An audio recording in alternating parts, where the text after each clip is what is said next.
Alright, moving on. Let's continue solving some exponentials.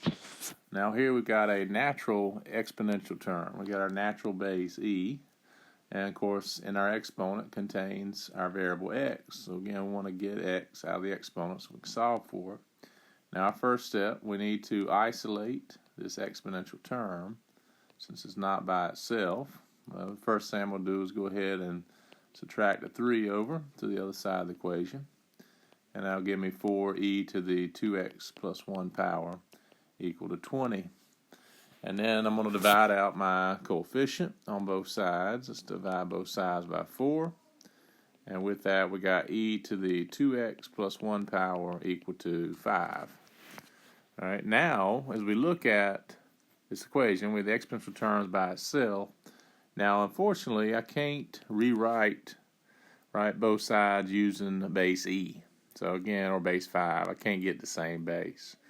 So I'm going to solve it using logarithms. So what we're going to do, let's introduce a logarithm in our equation. So what I'm going to do, I'm going to take the natural log of both sides of our equation. So let's take the natural log of e to the 2x plus 1 power on the left side. And let's do the exact same thing over here on the right-hand side. Let's take the natural log of 5. So we'll do the same thing to both sides, so it's still equal. So I'm taking log base e on both sides. Well, with that said, right, what do we have in this problem, right? In this problem, we've got a property we can use. So I'm trying to solve for x, so I could use the power rule and bring it down as a coefficient, but I've got my same base rule. So again, what is our same base property? So let's write that down over here on the side. We learned that at log base a of a to the x power always simplifies to x. So we know in this equation, right, that this simplifies to 2x plus 1 equal to the natural log of 5. And then we can go ahead and solve for x. We get 2x equal to the natural log of 5 minus 1, and then we can divide out 2 on both sides, and x equal the natural log of 5 minus 1 over 2. Right, so there's our solution. Right, we solved for x. So again, I'm using logarithms, right, to solve that equation. So again, that's using log base e, introducing that with our equation, using our log definition, using the log property to solve. Let's do the same thing here in the next equation. Let's find x. All right, let's go ahead and isolate. So again, step 1, let's isolate the logarithm. So let's go ahead and move this over here by adding the 2 to the right side. So 3 to the x plus 1 power equals 12. And again, if I could get the same base, I would, but I can't. So I'm going to introduce logarithms. So let's take a log, and this time I'm going to do log base 10. All right, like log base 10. Right, with that said, with log base 10 on both sides, we can easily, if we want to, in the end, put it in our calculator. So let's go ahead and do that on both sides of the equation. And we'll check one of these here in a minute with our calculator. Now, with that said, how am I going to solve for x? So now I'm going to use my power rule. So what does my power rule state? The power becomes the coefficient. So we'll bring it down in front. We got x plus 1 times log base 10 of 3 equal to log base 10 of 12. As we're solving that for x, well, we can go ahead and distribute. So we got x times the log of 3 plus 1 times the log of 3 equal to the log of 12. Again, these are log base 10 logarithms. I don't have to write the base. As we're solving for x, I'm going to go ahead and isolate the x term and get it by itself. So let's go ahead and subtract the log of 3 over here to the right side of the equation. You get that constant. No, it is a constant, a number. Let's get that number on the other side with the other constant. So we end up with x log of 3 equal to the log of 12 minus the log of 3. And one thing I want to notice, if you remember our properties, a good review, we can combine these two logarithms. Let's use the quotient rule, right? How do we subtract logarithms, right? If we subtract in logarithms, which let's go ahead and do that, we take the quotient, we divide what we're taking a log of. So that implies x log of 3 equals the log of 12 divided by 3. So there's the quotient rule being applied, right? So our quotient rule. And with that, that's of course the log of 4. So I've got x log of 3 equal to the log of 4. And then I can divide out my coefficient on both sides. Let's divide out log base 10 of 3 on both sides. And as we do that, we get what? X equal to log of 4 divided by the log of 3, right? Which is log base 3 of 4, right? If you want to use change base definition. But again, there's my solution. There's my exact value. But as I mentioned, I'm doing these so I can easily plug them into my calculator. So let's take both of these examples that we just did. We did one with log base C, one with log base 10. Let's go to our TI. Let's see if we can type these in easily. So I'm going to go back. Let's go ahead and get the solution for that one we just solved.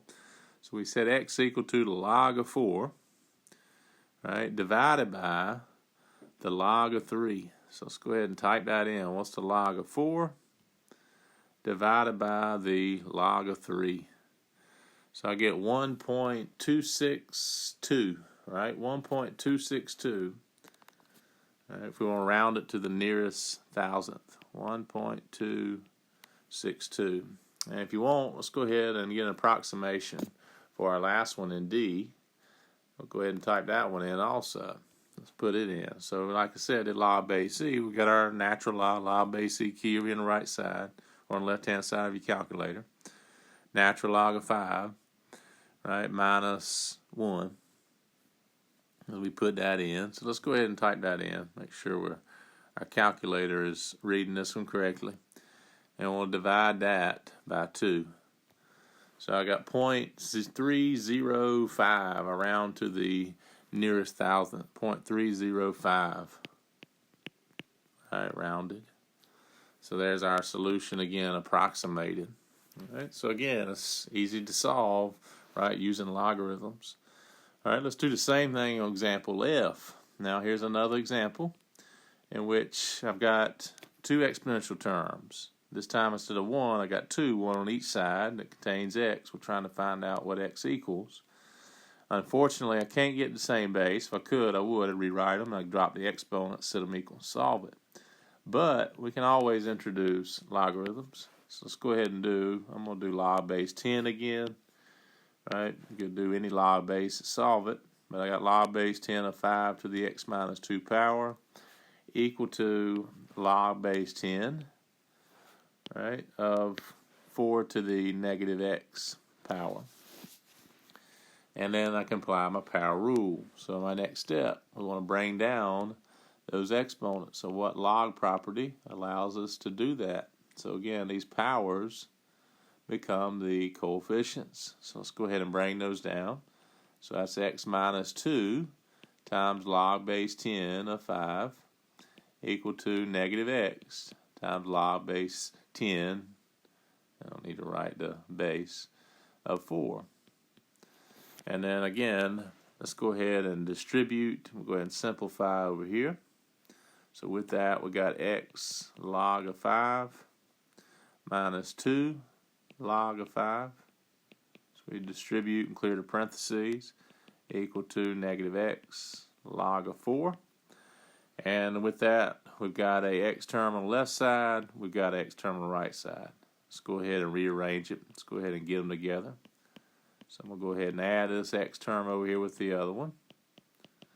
All right, then I'm going to go ahead and move the constant term. I'm going to go ahead and add 2 log of 5 over here to the right side of the equation. So as I do that, now my equation reads x log base 10 of 5 plus x log base 10 of 4 equal to 2 log base 10 of 5. All right, and so now I've got what I want. I've got my 2x terms together on one side. So as we're solving for x, let's go ahead and factor the x out so we can get it by itself. So as we bring x out, we got x times log of 5 plus the log of 4. So factoring out the greatest common factor. And 2 times log of 5, let's go ahead and simplify this a little bit. Let's use our power rule. So I'll make a note of that. This is equal to log base 10 of 5 squared, right, as you bring the coefficient, the factor, up to the exponent. And over here on the left side, right, we could use the product rule, right? And product rule allows us to add 2 logarithms together with the same base. So this is log of 5 times 4 equal to the log of 5 squared, which is 25. All right. So with that, right now our equation, we've got it down to x times log base 10 of 20. 5 times 4 equal to log base 10 of 25. And our last step, we'll divide out our coefficient. So as we divide both sides by the log of 20, what does x equal? X equals log base 10 of 25 divided by log base 10 of 20. And again, we want to get an approximation. We want a rounded decimal. Let's go ahead and do that. Let's put that in our calculator. What is a log of 25? All right, divided by the log of 20. We get 1.074. 1.074 rounded nearest thousandth. So there's an approximation, right? So there's x, right? We solved for x. We found it again. If we want the exact or the decimal, we have it. So again, that's solving exponentials. And in those, we were using logarithms to help us because we could not get the same base. Remember, logs and exponentials go in hand together. Right, with our definition, we can use logarithms again to solve exponentials.